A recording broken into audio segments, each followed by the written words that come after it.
Stretching often gets bad press in the fitness world, with some experts saying it's a waste of time and others suggesting it should be part of everyone's daily routine. So how important is stretching for our physical health?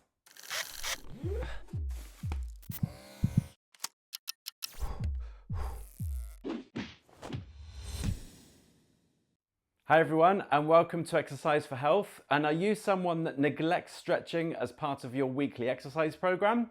Or do you make sure that you stretch every time you work out or even every day? Well, according to various research studies, the results are mixed about the benefits of stretching. But a great deal of this ambiguity relates to who the studies targeted, and in many cases this was younger adults or athletes. However, in a 2022 study, which I'll leave a link to in the description below, that looked at the effects of flexibility training using different methods of stretching in older adults, it concluded that stretching significantly improved joint range of motion over a 12-week period, regardless of the type of stretching used. This is particularly important because as we age, natural biological processes induce a reduction in muscle mass, density, strength, and elasticity, which inherently can lead to postural imbalances, movement limitations, and a higher risk for falls. So it's crucial that our muscles are kept supple as well as strong. But this brings me on to the benefits of strength training for improved muscle length. One group in this study used resistance training as a method of working through a guided range of movement, and this provided as much improvement in muscle flexibility as the group that focused solely on stretching techniques. If performed correctly, strength exercises can be a means for increasing muscle flexibility because the muscle gets stronger in the longer length, leading to a decrease in muscle tension when in its relaxed state, which is that tightness feeling that you have when trying to put your socks on. Or is that just me? A good example of this is the hip hinge or Romanian deadlift with a weight for a set of controlled repetitions lasting for 1 minute to exercise the hamstrings under load through their full range of motion, compared to a static relaxed hamstring stretch held for 1 minute. The static stretch will need to be performed far more frequently and for longer time periods to gain the same benefits of the resistance exercise for decreasing hamstring muscle tension in the long term. But this doesn't mean that stretching is bad. On the contrary, other than a few instances, which I'll come on to later in the video, stretching is not going to be detrimental to your health, and if anything, it will only bring benefits. It's just that you need to commit more time to static stretching to gain the desired results. If we take a look at the physical activity recommendations from health organisations, including our National Health Service here in the UK, they place focus more on aerobic movements to get you breathless for at least 150 minutes a week, and exercises that help build muscle strength on at least 2 days a week. There is additional guidance for improving balance in older adults, but interestingly, stretching exercises aren't promoted to the same degree. So does this mean that stretching is not necessary? Not really, it just means that these other elements are much more important for maintaining or improving our health. For most of you that follow this channel though, that probably have an existing health condition, the length of time you allocate to any stretching will vary from person to person, depending on 2 key factors. One, who you are in terms of what your current level of fitness and conditioning is, how good or bad your mobility is, and what your health conditions might be. And 2, what your goal is. How important is it for you to improve your flexibility or decrease muscle tension, and do you prioritize it above increasing muscle strength or improving heart health? For example, I've been a martial artist for most of my life, and flexibility plays a huge role in developing many of the techniques that I practice. Therefore, I place stretching as a high priority in my exercise program, almost as much as strength training and cardiovascular training. In a typical 1-hour exercise session at the gym, I would spend about 15 to 20 minutes on purely aerobic exercise, 20 to 30 minutes on strength training, and 15 to 20 minutes would be focused on flexibility exercises that include dynamic stretching and mobility exercises in my warm-up, as well as PNF and relaxed static stretching at the end of my workout. In addition, if I was motivated enough, I would also carry out relaxed static stretching on a daily basis for 20 to 30 minutes at a different time to my exercise workouts, so normally later in the evening. And this will facilitate a greater long-term success in my flexibility. But for a typical 50-year-old that's new to exercise and wants to improve their general health and fitness, reduce joint pain and be more active, They won't necessarily be spending 25 to 30% of their time on specific stretching and flexibility exercises, as they will gain more health benefits from spending the majority of their time performing a combination of strength and cardio exercise to help them achieve their goals. A smaller element of their time, about 10 to 15%, can be doing some form of stretching for muscle flexibility, reducing pain, and improving general well-being. Another way to look at this is if I perform a squat exercise, it will provide me with improved muscle strength because my body weight and any additional weight is the applied resistance to the muscles. It will provide a cardiovascular response because of the volume of muscles that I'm working, so it aids in heart health. And it will improve joint mobility and muscle flexibility if I work through a full range of motion.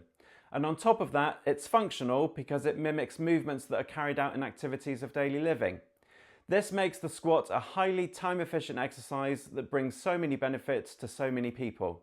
Static relaxed stretching, on the other hand, won't directly improve heart health, is unlikely to improve muscle strength, and although it will improve muscle flexibility, it isn't regarded as a functional exercise.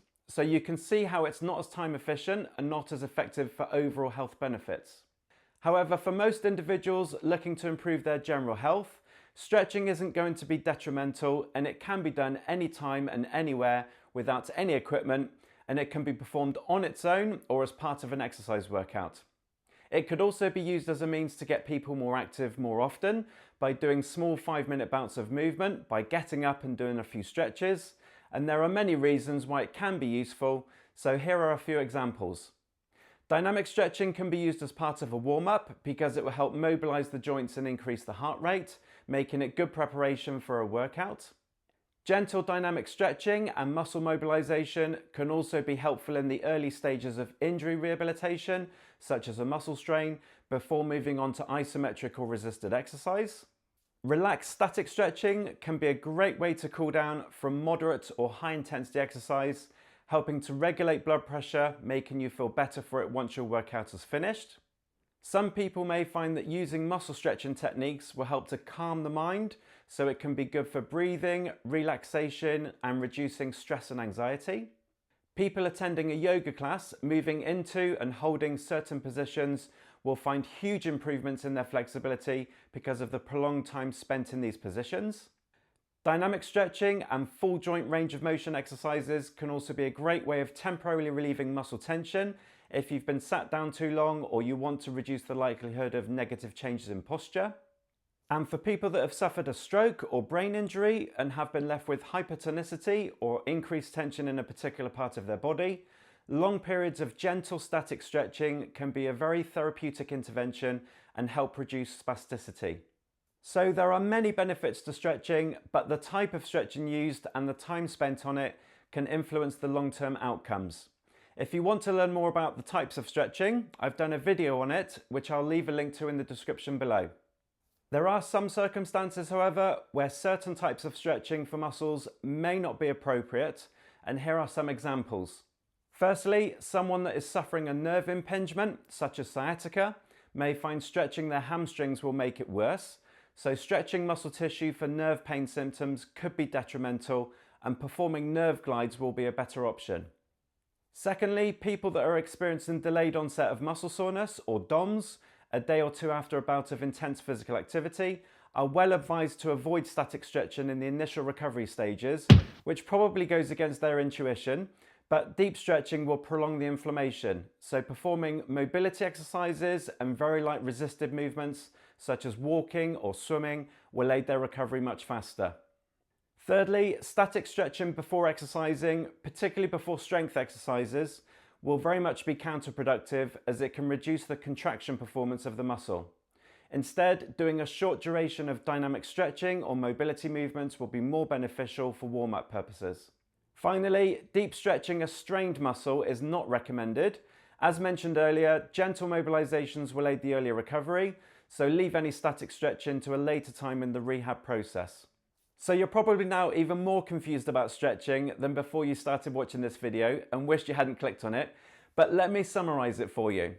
My opinion is, first and foremost, like with every other exercise type you can think of, there are positive benefits to stretching, but it needs to be tailored to the individual. For most people, the majority of their exercise time should be focused on strength and conditioning for their muscles and cardiovascular or aerobic training for their heart and lungs to help them achieve their goals, as this will provide the most health benefits. The majority of exercise programs I've prescribed to people living with long-term health conditions also follow this narrative. However, as we age, maintaining our suppleness and mobility is even more crucial to our physical health. So I've also always ensured that stretching exercises, even just a few, are integrated into an exercise workout program or performed separately on their own at any time of the day, as I feel they're still a necessary, albeit smaller component of any structured physical activity routine. Stretching can be a gentle way of getting people moving, even in small doses, and the time allocated to stretching will be dependent on the individual's long-term goals. Here's a final thought: if stretching makes you feel better, then it can't be bad, can it?